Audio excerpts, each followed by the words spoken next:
Yo, what's going on, guys? Koi here. Today we got another video for you guys. We're going to be talking about some of the best characters in the entire game that you could start off with. A lot of people just keep giving me the same question. It's like, "Hey, what's like the best character to start off with? What's going on here?"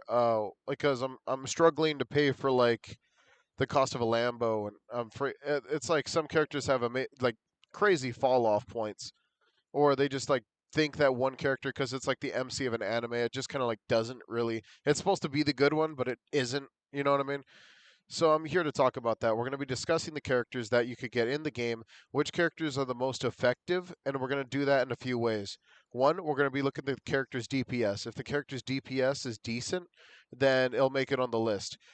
The character's cost. If it costs a lot to put a character down, it's probably not worth running through a early game at all, because some characters are just too expensive to run until you get yourself a farm unit, and even at that, some characters are just really expensive that are like they look way more infinite mode based than infinite mode challenges, like end game characters that you shouldn't be running on your first team. Or you like, because keep in mind you have like a limited amount of slots, so that's why like it is important to choose your team, because for a lot of early game players, you're stuck at 3 slots for like your first few matches. So those 3 slots are going to matter quite a bit. And an honorable mention to all those slots is actually going to be Trunks. Now, I am going to like poke at the devs a little bit here. You got the wrong Trunks. This isn't the Trunks that is rich. This is the poorest Trunks out of all Trunkses. This is future Trunks. He has nothing in his timeline. If you want to pick a rich Trunks, then that actually gives out money. That's actually GT Trunks. GT Trunks with the suit. So like, I'm a big GT fan. So freaking, GT with the suit. Come on, bro. But he is definitely one of the first characters you definitely want to pick up, hands down. You need a money unit. If you don't have a money unit, this is the best money unit because it's the only money unit, and that's pretty much it. So don't worry about it. If you just pick up this money unit, you won't have any problems with a lot of the content in the game, especially whenever it comes to mid game to end game, because money units are just going to be very, very important. And, that's pretty much it. Krillin. Freaking, the only good thing about Krillin, right, is he only costs like 4,000. If you really have nothing, this is like he goes all the way to circle AoE. He's circle AoE. He does decent DPS. He's significantly faster than like most characters in the game. Compared to some of their actual cooldown times, he's just kind of more worth it to run. Say compared to like someone like Goku, who has the line multi hit, which line multi hit is pretty good, but circle AoE hits a lot more characters, especially if they get close to Krillin. Then you don't have to worry about it as much. He's like just he's there. He's barely hitting the mark, bro. He's not the standard. I will talk about the standard, and that is going to be Frieza.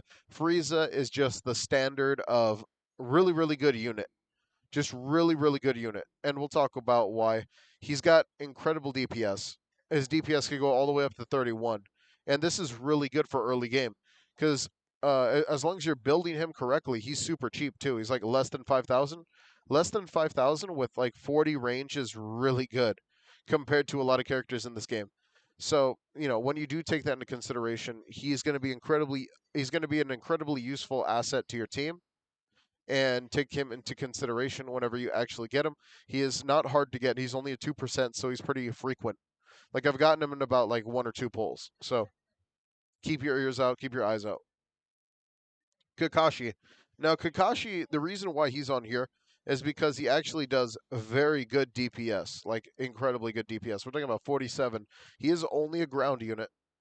Is he a good starter? I would say he's a good starter. And then after that, because he is, the only problem is he is single target, so he's like kind of an early game killer. But if you put this guy like in a good position and you really have nobody else, this dude, put him to target strong and put him on the very front. This is how you use single target units. You target the strong, you put him in the very front of your team, and you just start smashing. You hit the strongest guy there, boom, all of a sudden he's down, next one's down, one after that's down. And he's got good SPA too. So he's going to be taking out the strong guys, or at least wounding them, while the AoE guys are kind of shredding down the rest and kind of culling the fat. You know what I mean? Uh, Same thing with not Ichigo. Same thing with Fast Ninja, which is Minato.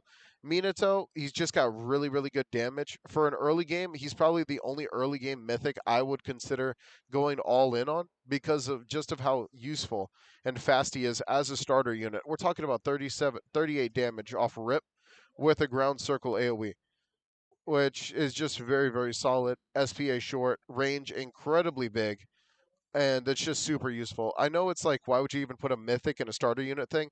Because he's just probably the best starter mythic you could even run. You know what I mean? So do take that into consideration. Now, Dead Ninja. Dead Ninja is definitely up there. I don't particularly like him because he's just a ground AoE, but he's got a big AoE, like big AoE. Decent SPA time, all right range.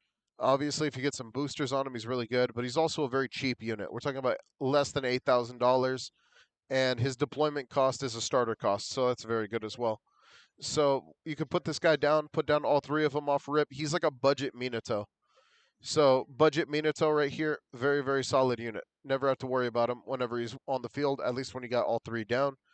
Take that into consideration. The other mask character I would also think of, I would also think about this guy because he does have a short SPA. He's got starter character energy. The only issue is he is a little costly, and that's probably the worst part about him. But early game, he could deal some very significant damage, and DPS is not bad. So you put down a few of this guy, very, very solid. End game, it's going to get a little more expensive, but by the time you actually worry about the end game part, he's going to be there doing work. You know what I mean? He's going to be doing work.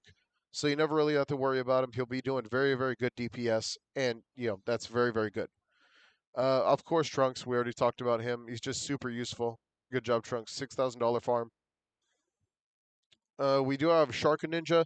A lot of people don't think this dude's very good, and I'll be very, very real with you guys.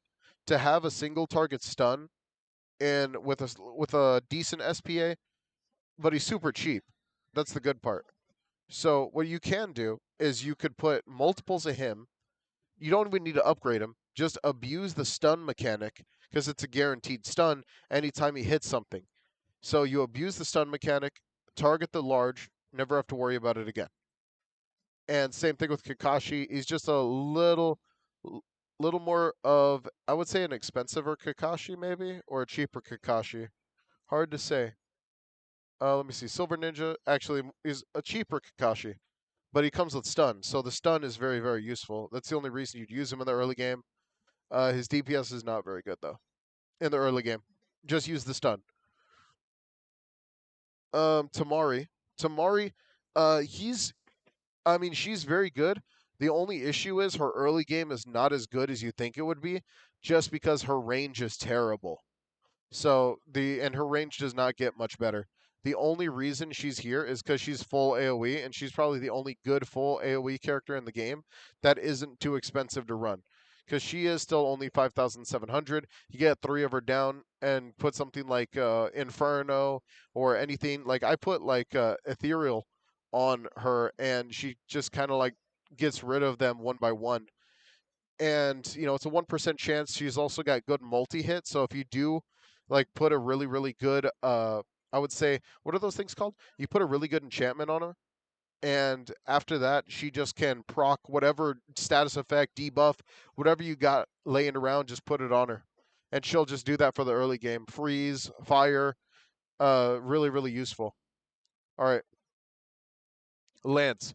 This character people don't like too much, but what you guys have to understand is, uh, this character is very very good, and this tier list doesn't have the information correct on here at all. So he doesn't start off with Ice Wall. He builds up to Ice Wall. He's also a little more expensive now, and this thing needs to get like actually low. Like you guys actually got to like get this upgraded a little bit, because it's clear that this character either got a buff or something, because this is not the same stats that I have in game. I could show you the stats in game actually, because I actually use this guy. All right, so let's just go ahead and take a looky. All right, because I'll just show you what I get when I actually play him. All right, here we go. As you can see, we do have him. He does start off with a 22 damage, and this is with an F. But SPA 9, the only issue with this character, right, is that he's build up. He uses a rain attack off rip, and then after that, he builds up to the wall. And once he gets to the wall, he puts up a barrier, and that's very very cool for the early game when you want to block some of those heavier trafficked guys or some of those runners that are trying to get past you. You can put him behind the characters like Minato and stuff, and let him kind of do all the work in the back, so you never really have to worry about him. That's all I really wanted to cover with that guy.